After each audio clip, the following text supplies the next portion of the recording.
Yo tout le monde, c'est Cryptor. Aujourd'hui, on va voir comment fabriquer cet objet qui nous permet de détecter des champs électromagnétiques, des câbles et même de prédire la foudre. Alors cette vidéo, elle sera composée en 3 parties. Donc la première, c'est où on va fabriquer cet objet. La deuxième, c'est où on va le tester. Et la troisième, ce sera les explications. Donc, pour réaliser ce projet, vous aurez besoin d'un fil. Donc là, c'est du fil rigide, donc il faut forcément du fil rigide. De 3 transistors BC547, donc c'est ces petits composants. Donc ça peut être ces transistors, mais je sais aussi que ça peut être des 2N2222 et autres types de transistors. Il vous faudra aussi un interrupteur, une batterie, donc là c'est du 3,7 volts, un module TP547. Donc ce module, en fait, il sert à charger la batterie à partir d'un câble USB mini. Et puis aussi d'une LED ou alors d'un buzzer, ou alors les deux, pour pouvoir signaler quand il y a un câble.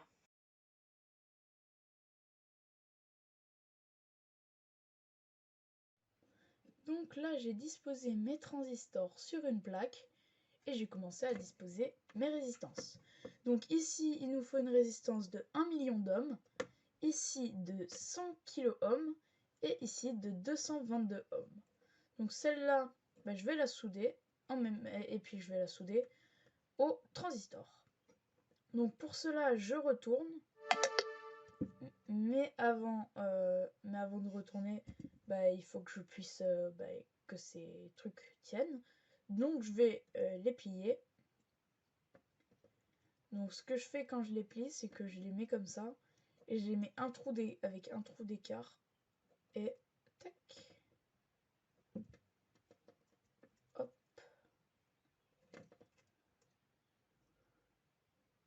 Et voilà, et puis comme ça, elles tiennent.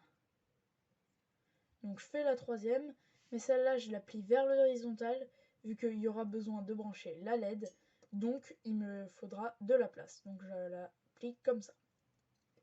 Maintenant, ce que je vais faire, là on voit plein de pattes, c'est que je vais souder la première, donc celle-là de patte à la patte de ma résistance.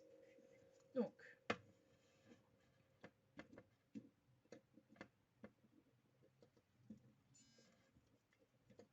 je mets de l'étain. Et voilà. Donc une fois que ça c'est fait, je vais pouvoir dégager un peu les autres pattes. Et du coup, je vais faire la deuxième. Donc la deuxième, toujours la même pâte. Avec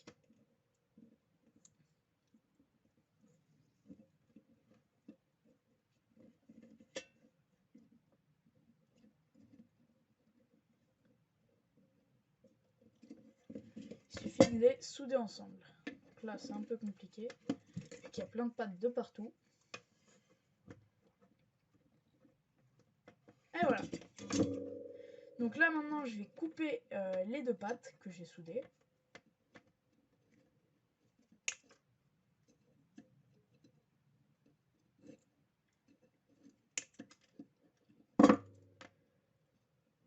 Et puis, je vais souder la troisième résistance.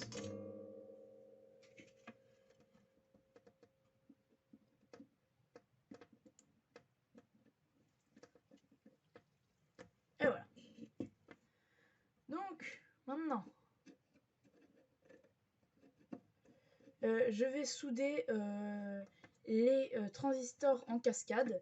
Donc en fait, cette patte ici va venir ici, cette patte va venir ici, et cette patte va aller au moins. Donc c'est parti.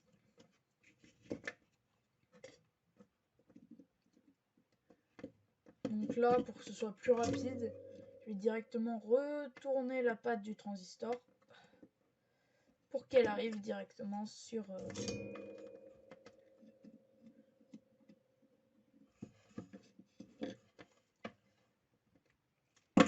Donc voilà, j'ai fait la première liaison. Comme vous pouvez le voir, j'ai utilisé un petit fil de fer ici. Voilà, pour faire la liaison. Donc maintenant, ce que je vais faire, c'est que je vais faire la liaison entre ces deux pattes. Donc, je les oriente bien. Et puis là, j'ai de la chance, vu qu'elles sont assez proches. Donc, je ne vais pas avoir besoin d'utiliser de fil de fer.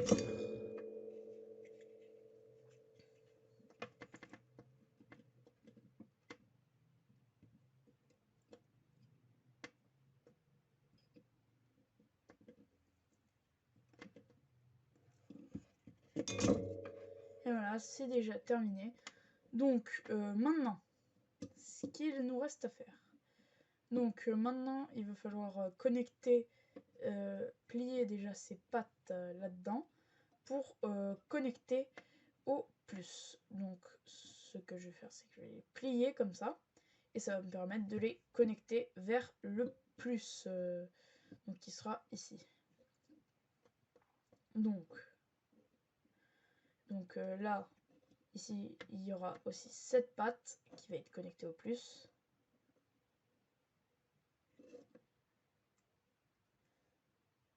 Non, qu'est-ce que je raconte? Non. Donc,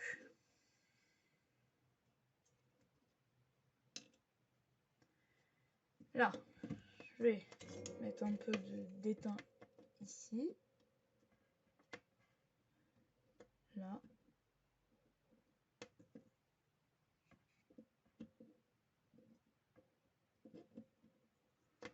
Et voilà.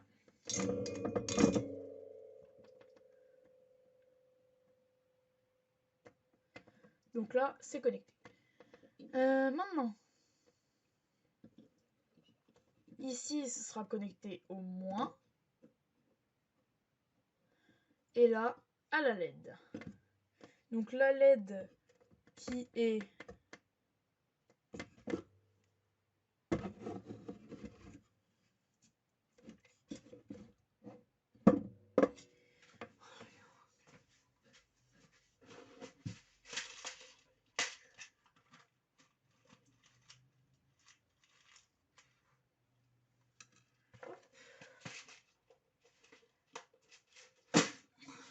donc, je vais devoir la connecter à la LED.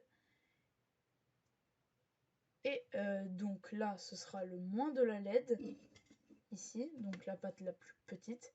Et il sera connecté au câble qui joint tout le plus.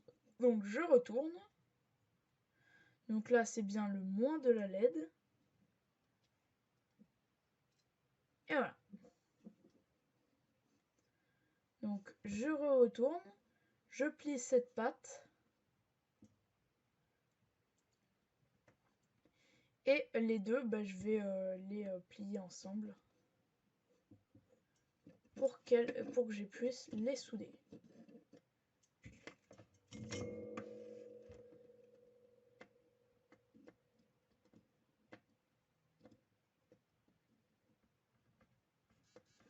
Ah, parfait. Maintenant, je vais retirer les pattes en les gardant, bien évidemment, vu que c'est super utile. Là, je les retire. Et maintenant, je vais connecter cette patte ici à cette patte ici.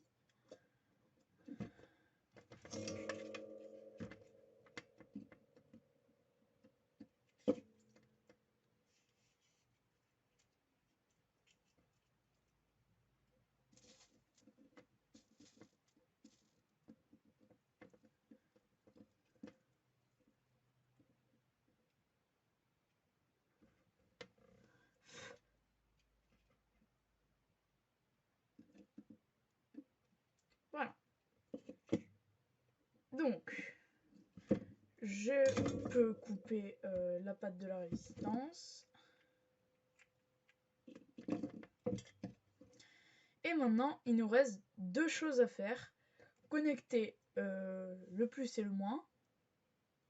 Et puis, connecter l'antenne. Donc, notre antenne qu'on a fabriquée tout à l'heure,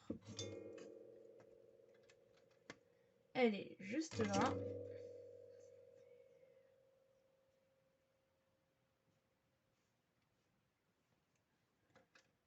Donc, elle est juste là, et du coup, il faut la connecter à la patte du milieu de ce transistor. Donc, la patte du milieu.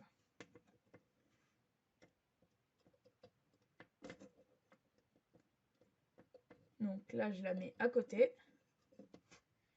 Et je vais mettre de l'étain pour la connecter.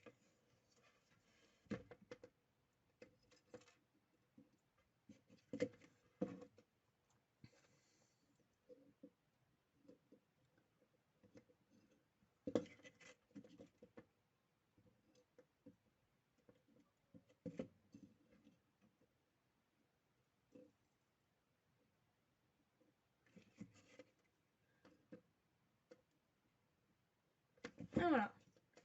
Donc là, la patte est connectée. Donc maintenant, il me reste plus qu'à connecter le moins et le plus. Donc pour le moins, je vais couper un fil. Donc je vais couper un petit fil et je vais le dénuder.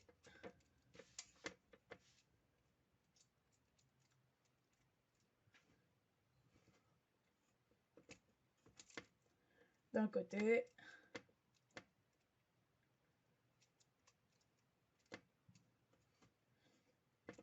et de l'autre. Après, je les torsade.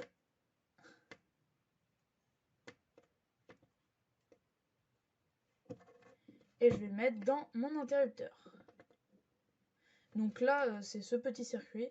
Donc ce petit circuit, il est fabriqué comme tout à l'heure. Donc voilà, le plus et le plus. Il y a un petit fil qui dépasse du plus et un interrupteur qui dépasse du moins. Donc ça, c'est simple à faire.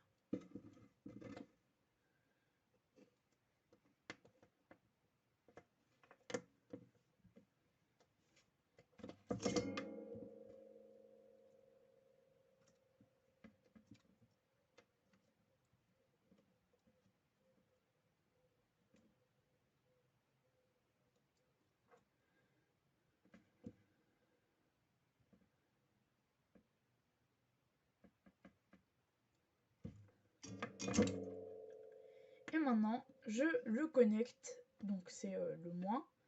Donc je le connecte à cette patte. Donc ce que je vais faire, c'est que je vais le faire passer par ici.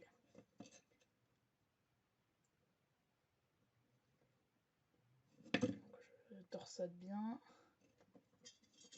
Voilà, et puis je l'amène sur le fil.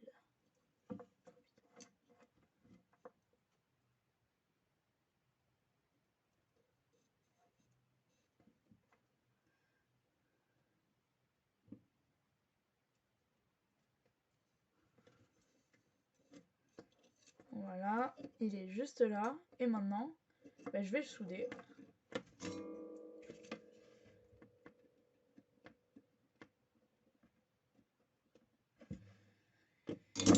Et voilà.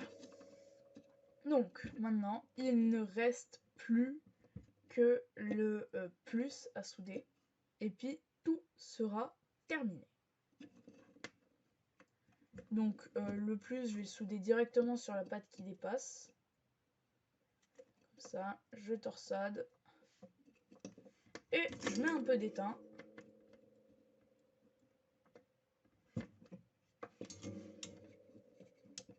Et là, si on a bien travaillé, cela ne s'allume pas. Donc maintenant, je vais venir tester. Donc là déjà, j'ai testé et je sais qu'il marche, mais je vais pas vous le montrer tout de suite, vu que ça c'est dans la troisième partie, dans la deuxième partie, donc le test. Donc d'abord, je vais tout coller pour qu'il ressemble à quelque chose, parce que là vraiment c'est un peu le bordel. Et puis après, je ferai un cache en 3D sûrement. Et quand je l'aurai fait, je vous le posterai. Donc déjà je vais coller la batterie que je vais mettre juste ici. Là, donc petit point de colle. Tac, et hop, la batterie est collée. Je vais devoir coller aussi l'interrupteur. Donc je pense que je vais le mettre plus. Il faut pas qu'il fasse de court-circuit, donc tac. Peut-être, ouais, mais ce sera épais. Déjà, je vais mettre le contrôleur de charge. Donc, je mets un petit point de colle. Et paf, le contrôleur de charge. Puis au final, l'interrupteur. Donc lui.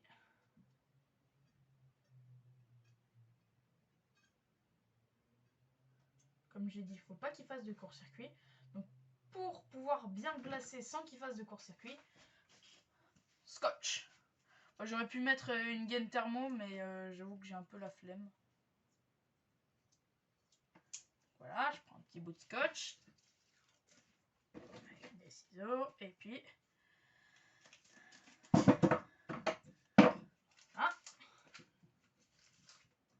Puis je fais en sorte... En plus, ça va permettre de pas trop faire bouger les câbles.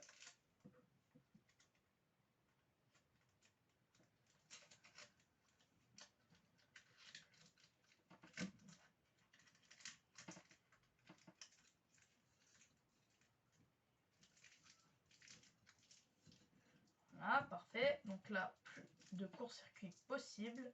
Et du coup, je peux le placer où je veux. Donc ce que je vais faire, c'est que je vais un peu tirer. Donc... Ah, et je vais le mettre... Ouf.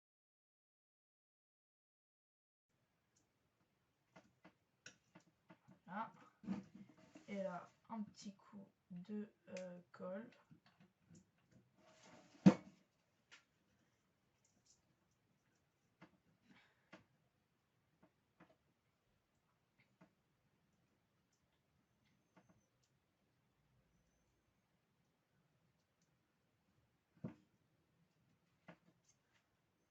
Ça a quand même une sacrée gueule. Donc je vais mettre de la colle autour des soudures. Bah, déjà pour isoler et éviter que ça fasse court-circuit parce que ce serait bête en fait. Et voilà. Donc maintenant on va pouvoir passer au test. Là j'ai disposé le petit dispositif. Donc la LED elle est juste là et on va faire différents tests pour savoir ce qui réagit ou non avec ça. Donc bah déjà on va commencer par le test le plus simple, c'est l'aimant. Donc là j'ai un aimant super fort, enfin deux du coup. Il y a aussi un embout de mèche pour une perceuse. Et donc bah, je vais tester et ça s'aimante mais ça marche pas. Donc voilà, il n'y a rien qui se passe. Ah, ça c'était ma main. Donc après ma main. Donc là il faut savoir, bon, je touche, ça fait un peu. Mais en fait, le truc, c'est que je suis déchargée électriquement parce que je suis connectée à la Terre. Et la Terre, c'est égal au moins, on va dire.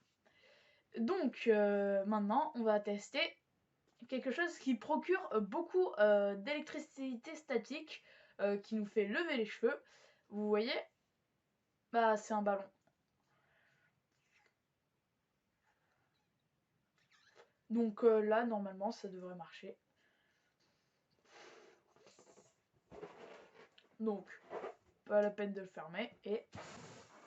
Et du coup, la LED s'allume. Donc quand je le secoue à côté, elle s'allume et elle clignote. Donc voilà.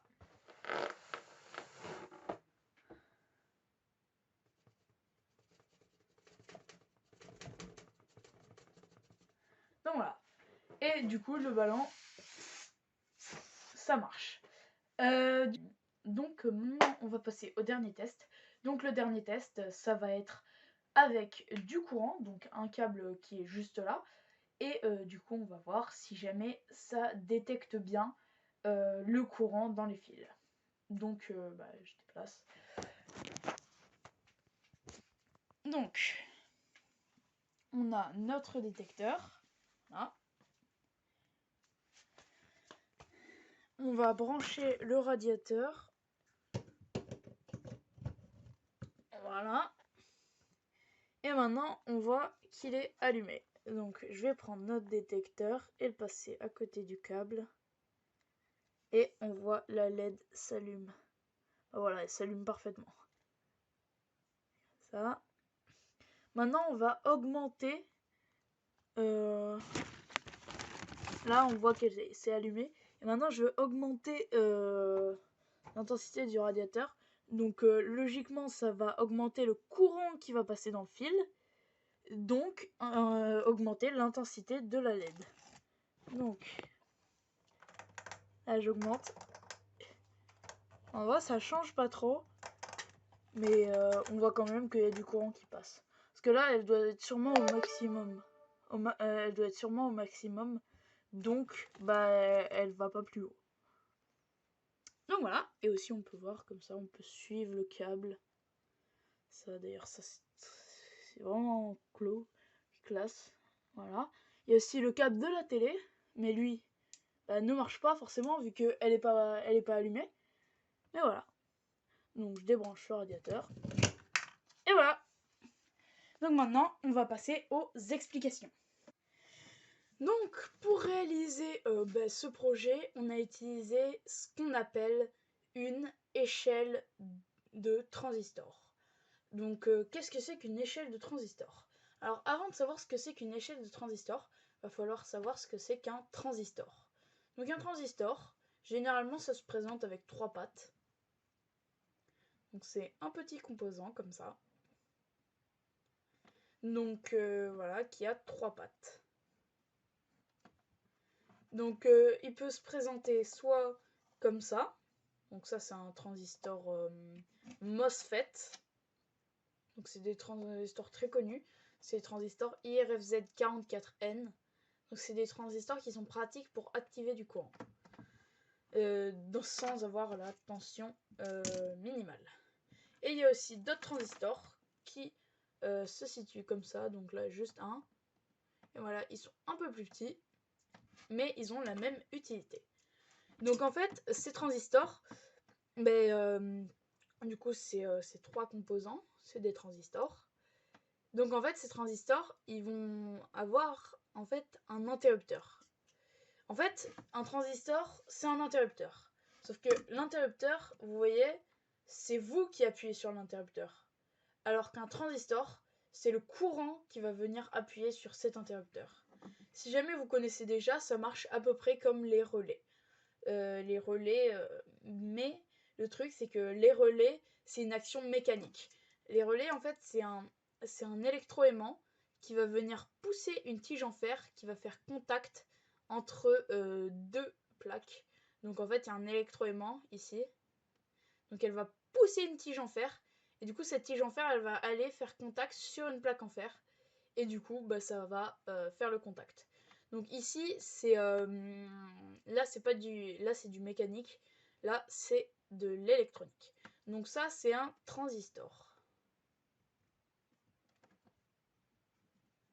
Donc ce transistor, en fait il aura une patte qu'on va appeler le gate. Donc là, en fait l'ordre des pattes peut changer en fonction du type de transistor. Donc la première patte on l'appelle le gate. Donc ce gate en fait c'est là où on va envoyer du courant pour que le contact se fasse. Et du coup, il y aura la source et le drain. Donc en fait, ce qu'on va faire, c'est que quand il y a du courant qui va arriver dans le gate, donc en français portail, du coup, il va avoir un contact entre la source et le drain. Je vais imaginer à l'intérieur du truc. Voilà. Là, c'est le symbole pour un interrupteur.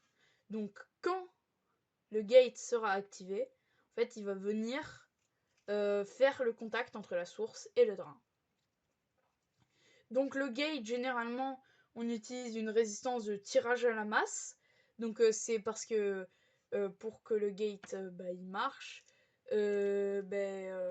si jamais on utilise le gate avec une Arduino ou quoi, il va falloir utiliser une résistance de tirage à la masse qui va nous permettre en fait d'éviter les parasites, vu qu'il y a de l'électricité dans l'air. Et voilà. Donc ça évite les parasites. Donc, une fois qu'on a vu ce que c'était un transistor, il va falloir voir comment ça marche une échelle de transistor. Donc non, on ne peut pas grimper à l'intérieur de cette échelle, mais en fait c'est le courant qui va faire. Donc on va dire que là, on a notre premier transistor qui est relié avec notre antenne. Voilà. Donc ça c'est notre antenne qui est juste là. Donc ce premier transistor, il va avoir une source. Donc cette source, on va la mettre ici. Elle va être connectée au plus. Voilà. Donc ici, nous, la source, elle est connectée d'abord par une résistance pour limiter le courant. Donc cette source, elle est connectée au plus. Après, on a le drain. Et cette patte, en fait, le drain, il va être connecté au prochain transistor de l'échelle. Et du coup, en fait, le drain va être connecté au gate du prochain transistor. Donc là, ça va être connecté. Voilà. Donc lui, la patte de source, elle est toujours connectée au plus du deuxième transistor. Et sa patte de drain, elle va être connectée au troisième transistor de l'échelle. Donc ça, on peut le faire à l'infini. Et du coup, je vais juste en utiliser 3 pour expliquer, vu que dans le truc, on utilise 3. Donc, voilà. Et donc là, il y a notre sortie. Donc ici, c'est notre LED. Donc là, je la dessine comme étant une ampoule, vu que j'ai la flemme. Du coup, là, ici, donc faut savoir que toutes les sources sont connectées au plus. Donc, ici, dans notre schéma, ils sont plus connectés au moins, mais voilà. On va le mettre comme ils étaient. Ils sont connectés au moins. Donc ça, c'est comme vous voulez, hein, c'est les transistors. Soit vous transportez du plus, soit vous transportez du moins. Donc là, ils transportent du moins dans notre schéma pour allumer la LED.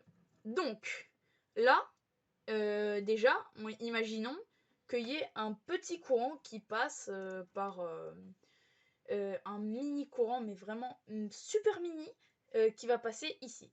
Donc là, ce qui se passe, c'est que vu que le courant il est très minime, on le détecte pas forcément. Mais le transistor, lui, il le détecte. Faut savoir aussi un truc sur les transistors, c'est que il ne s'agit pas d'un interrupteur, mais de quelque chose d'analogique. C'est-à-dire que c'est pas soit activé, soit éteint. C'est plus il y a de trucs dans le gate, plus c'est activé. Voilà. Donc voilà. Donc là, on a un petit courant qui va passer. Du coup, il va être un peu activé. Voilà. Il va être un peu activé. Donc il va avoir un contact. Donc là, si jamais il y a un contact, il y a un courant qui va être un peu plus gros qui va passer là-dedans. Ici. Donc là, vu qu'il y a un courant un peu plus gros ici, il va avoir un plus gros contact. Du coup, là, il y a un courant encore plus gros qui va passer ici, qui va faire un contact plein. Et du coup, là, contact plein. Et du coup, la LED s'allume. Donc bien sûr, là, il faut la connecter au plus, parce que sinon, elle s'allume pas. Voilà. Donc là, en fait, c'est comme ça que marche une échelle de transistors. Donc, d'abord, le courant, il va passer là. Il va arriver, il va passer là. Après, du coup, il va activer ce transistor qui va envoyer du courant là, qui va activer ce transistor qui va activer la LED. Et donc c'est comme ça que ça marche une échelle de transistors. Donc, une fois qu'on sait ça, on peut savoir comment ce petit objet fonctionne. Alors déjà, il faut savoir aussi que quand il y a un grand courant qui passe, ça génère du magnétisme. Donc vu que c'est du courant aléatoire, ça va générer du magnétisme qui va être capté par ça et qui va générer donc un courant. Donc voilà, c'est tout pour les explications. Donc c'est comme ça que ça marche ce petit objet. Et voilà, c'est déjà la fin de cette vidéo. J'espère qu'elle vous aura plu. N'hésitez pas à la liker, à vous abonner et à la prochaine. Ciao!